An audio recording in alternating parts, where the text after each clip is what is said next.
গন্তব্য হলো শিমুলতলা। এই যাত্রায় আমি রয়েছি আর সঙ্গে আছে সোনামদা। কেমন লাগছে? খুব ভালো লাগছে। সকালটা তো আজকে অন্যরকমভাবে শুরু হয়েছে।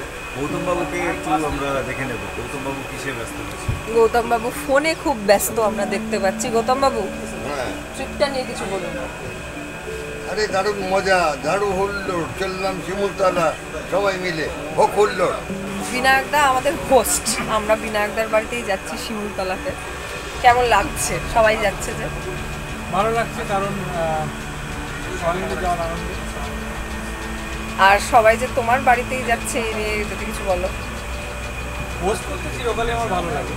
শিমুলতলায় কিছু নেই সেই অর্থে, মানে খুব দর্শনীয়, মানে ঝকমারি কিছু নেই, এবং সেইটাই হচ্ছে শিমুলতলার সবচেয়ে দর্শনীয় জিনিস। আমি ক্যামেরাটা একটু ঘুরিয়ে দেবো আমাদের দলের সব থেকে হুল্লোড়বাজ মানুষটার প্রতি, কৃষ্ণেন্দুদা। আমরা যে শিমুলতলায় যাচ্ছি সবাই মিলে, কেমন লাগছে? অসাধারণ। এর আগে আমরা শান্তিনিকেতন গেছিলাম, তো তারপরে আবার সবাই মিলে একজোট হয়ে শিমুলতলা, তো নতুন জায়গায় এক্সপ্লোর করবো। অবশ্যই আমি কোনোদিন যাইনি, তো আমার যাওয়ার মধ্যে একটা রোমাঞ্চ রয়েছে, কারণ স্টেশনটা জামতারা স্টেশন দিয়ে যাবে, তো সেই একটা রোমাঞ্চ রয়েছে। কোনোদিন ভাবিনি জীবনে যে জামতারার নাম শুনেছি, জামতারা গ্যাং, তো সেই জামতারা দিয়ে আমি যাবো। এই রাস্তা দিয়ে আমরা যাচ্ছি,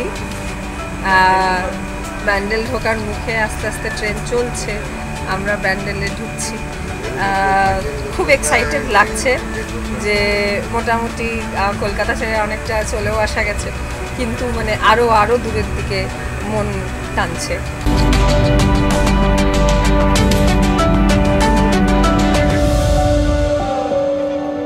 যেমন কথা তেমন কাজ, আমরা সবাই মিলে চলে এসেছি শিমুলতলায়। ছেড়ে চলে যাচ্ছে, এই ট্রেনেই আমরা নামলাম, আমরা শিমুলতলায় চলে এসেছি, আপনারা দেখতে পাচ্ছেন। এবং শুধু আমি একা নয়, আমাদের গোটা গ্যাং আমাদের সঙ্গে আছে। বক্সা গ্রিডিংস। সকাল থেকে শুরু করেছিলাম এই 7:30টার জার্নিটা আরেকটু আগেই শুরু হয়েছিল, তো শেষ হতে আর চাইছিল না। আমরা পৌঁছে গেছি শিমুলতলায়। এই বাড়িটা, এটার নাম হচ্ছে সরকার লজ। বাকিরা সবাই ঢুকে গেছে, আমি আর কৃষ্ণেন্দুদাই বাকি আছি। আমরা ঢুকতে আপনাদের দেখাবো বাড়িটা কীরকম।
আমরা চলে এসেছি যোশীটি স্টেশনে। আজকে আমাদের ট্রিপের সেকেন্ড দিন। কালকে আমরা শিমুলতলা পৌঁছে তারপরে সেরকম কিছু একটা করতে পারিনি, কারণ আমরা সবাই খুব ক্লান্ত ছিলাম। রান্নাবান্না করে খাওয়া দাওয়া হয়েছে। কালকে ক্রিকেট বিশ্বকাপে মহিলাদের টিম প্রথমবারের জন্য বিশ্বকাপ জিতেছে, আমরা সেই খেলাই দেখছিলাম। আমাদের মধ্যে আনন্দ ছড়িয়ে পড়েছে। সেই আনন্দের রেশ নিয়ে আজকে আমরা চলে যাচ্ছি। মোটামুটি দেওঘরটা ঘুরে দেখার ইচ্ছা আছে। আমরা যোশীটি স্টেশনে পৌঁছে গেছি, আমরা সবাই মিলে এবার দেওঘর ঘুরতে যাচ্ছি।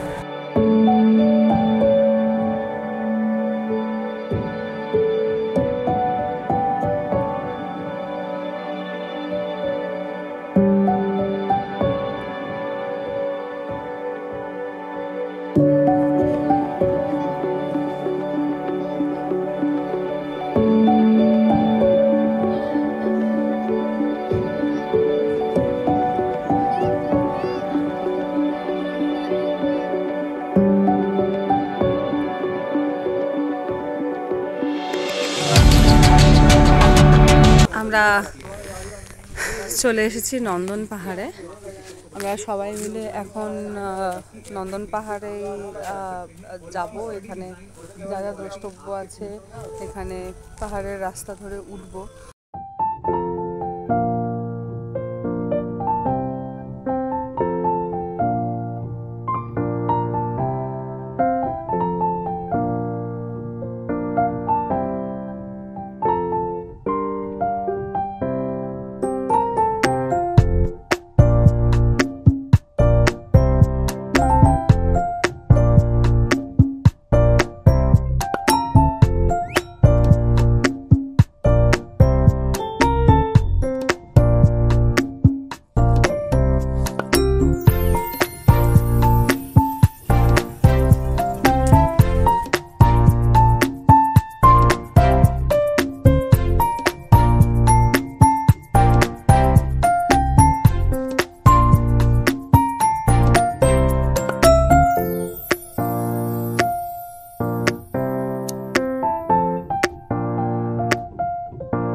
যেটা আমার মনে হচ্ছে মানে প্রথম দর্শনে খুব ইন্টারেস্টিং লাগলো, কারণ এটা যে ফ্রন্ট ফ্যাসাড যেটা সেটা দেখে আমার একটা চার্চের স্ট্রাকচার মনে পড়ছে, যেমন আর্চ থেকে শুরু করে এবং এর চূড়োটাও এই ধরনের মন্দির আমি জানি না এটা হয়তো কোন কি ঐতিহাসিক কারণে এই জিনিসটা হয়েছে।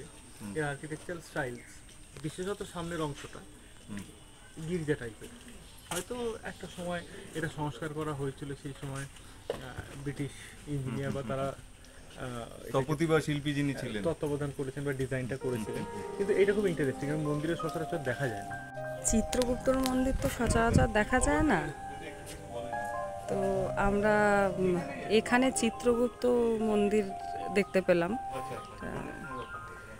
মানে এটা একটা এখানে খুবই ইন্টারেস্টিং বিষয়। এখানে আসলে বিক্ষিপ্তভাবে অনেক মন্দিরই আছে, মানে রামসীতা মন্দির আছে, চিত্রগুপ্ত মন্দির আছে, শিবের মন্দির তো আছে, যেটা মেন মন্দির আপনাদের দেখালাম, যেটা স্ট্রাকচারটা নিয়ে ইনফ্যাক্ট কথা হচ্ছিল। তো এই চত্বরটা মোটামুটি বলা যেতে পারে যে যারা মানে ধর্মপ্রাণ মানুষ তাদের জন্য খুবই ইন্টারেস্টিং লাগবে। আরেকটা খুবই ইন্টারেস্টিং বিষয় সরস্বতীর মন্দির। আমরা সরস্বতীর আরাধনা সবাই খুব মন দিয়ে করি, কিন্তু মন্দির তেমন দেখিনি আর কি, কম, তো সেইটাও এখানে রয়েছে।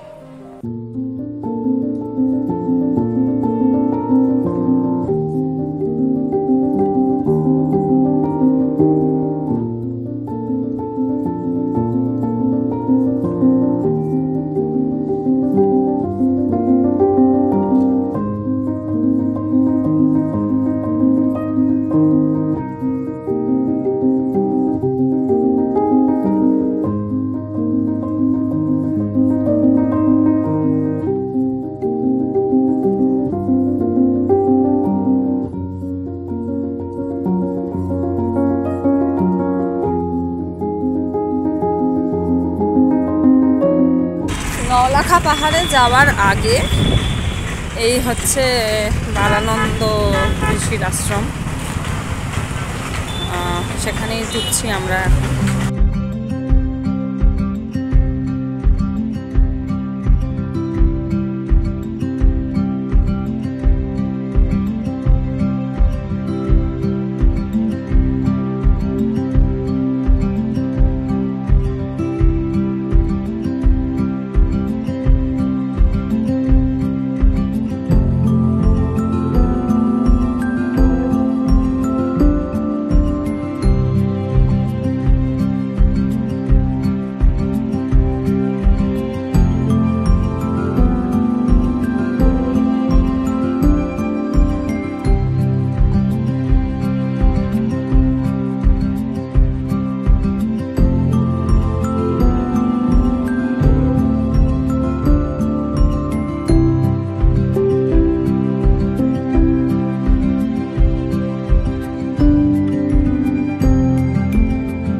সময় আর ট্রেন পাওয়া সম্ভব ছিল না। আমরা যোশীটি স্টেশন থেকে শুরু করেছিলাম, কিন্তু যোশীটি স্টেশন থেকে আগামী ট্রেন 2 ঘন্টা বাদে, তাই আমরা একটা গাড়িতে করে সবাই মিলে চলছি, মানে বৈদ্যনাথ ধাম থেকে শিমুলতলার দিকে যাচ্ছি।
আমরা আজকে যাচ্ছি শিমুলতলা ঘুরতে, শিমুলতলার বিভিন্ন জায়গা এক্সপ্লোর করতে।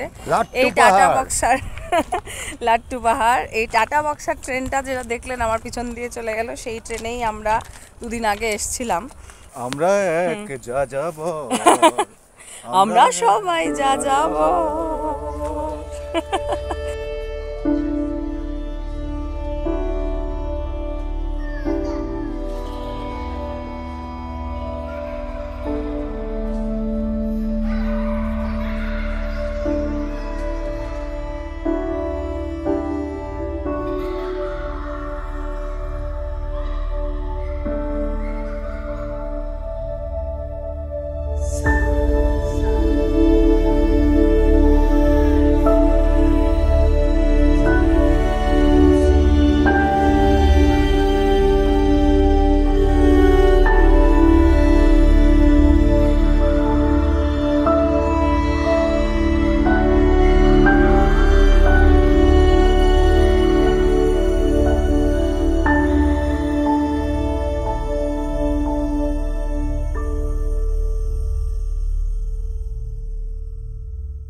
আমরা পৌঁছে গেছি লাট্টু পাহাড়ে।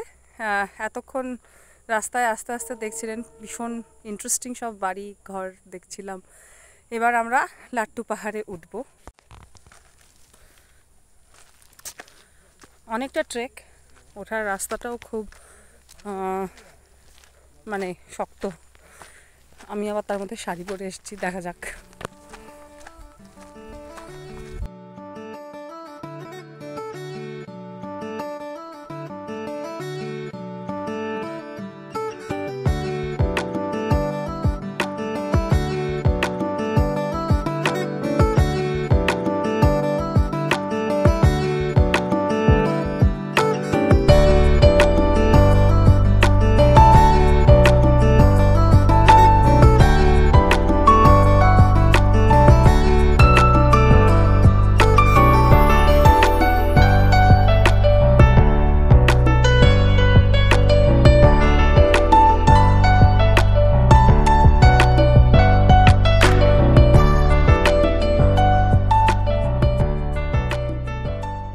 খানিকটা উঠেই দূরে আমরা দেখতে পাচ্ছি লাট্টু পাহাড়ের থেকে দেখা যাচ্ছে এখানকার প্রায় প্রবাদ প্রতিম রাজবাড়ি।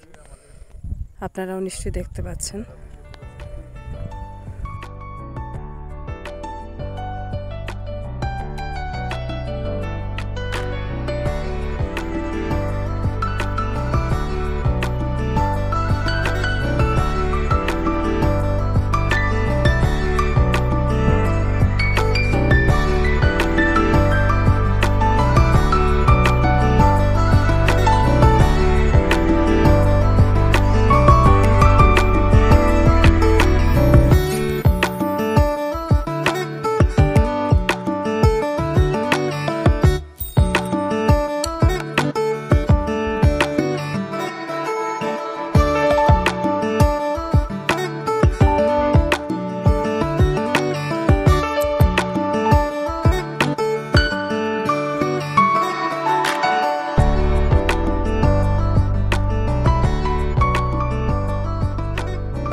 চলে গেছিলাম লাট্টু পাহাড়ের একদম উঁচুতে, একদম শীর্ষে।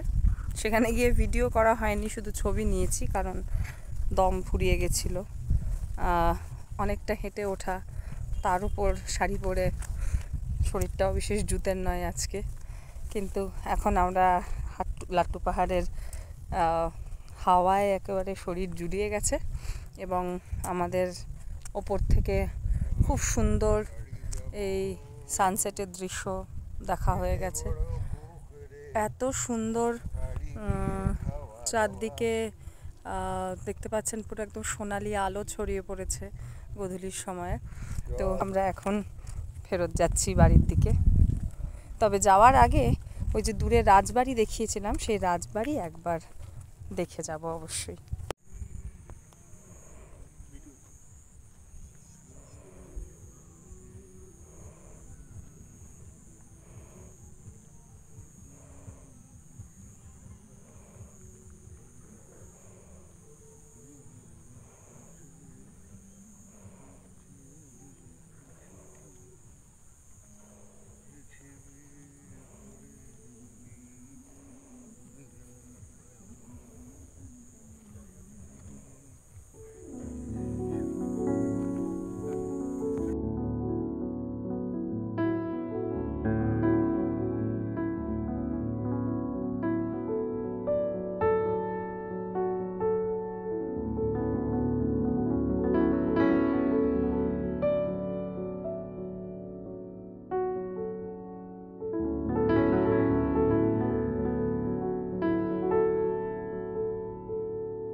রাজবাড়িতে চলে এসেছি।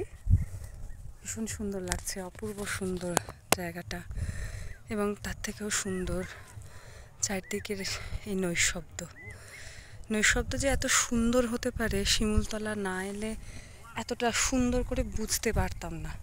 এটা সত্যি কথা। প্রতিদিন রাত্রিবেলা, রাত্রের ভিডিও তো আপনাদের দেখানো হয় না, রাত্রের কথাও বলা হয় না, কিন্তু আমরা রাত্রিতে এখানে যেহেতু বিশেষ কিছু করার নেই, খুব তাড়াতাড়ি খেয়ে নিতে হয় ইত্যাদি, আমরা প্রত্যেক দিন রাত্রিবেলা বাড়ির পিছনের যে বারান্দাটা দেখিয়েছিলাম প্রথম দিন, সেখানে বসে থাকি, খুব চুপচাপ বসে থাকি, এবং নৈশব্দ এত সুন্দর, কথা বলতেও ইচ্ছা করে না। এখানে দেখতে পাচ্ছেন একটা বড় কুয়ো, এককালে নিশ্চয়ই সেটা ব্যবহার হতো।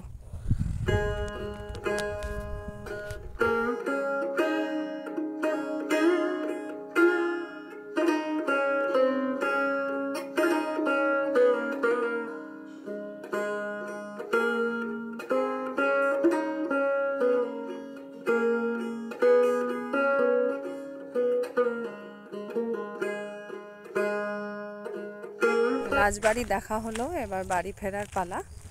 বাড়ির দিকে এগিয়ে যাচ্ছি। এই সুন্দর জায়গাটা ছেড়ে চলে যেতে হবে ভাবলে খারাপ লাগছে, সত্যি খারাপ লাগছে। তবে সব কিছু তো শেষ হতে হয়, সব কিছুরই তো একটা শেষ আছে।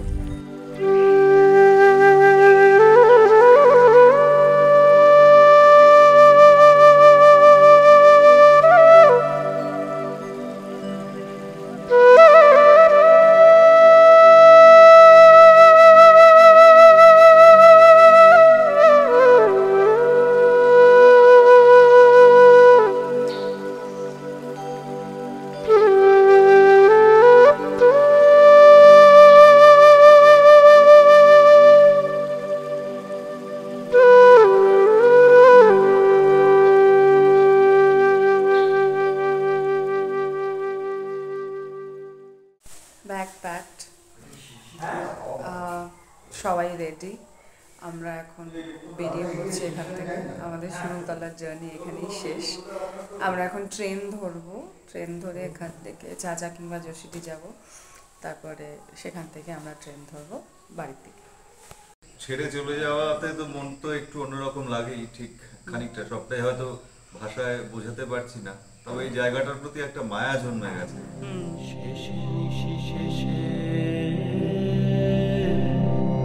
বদনু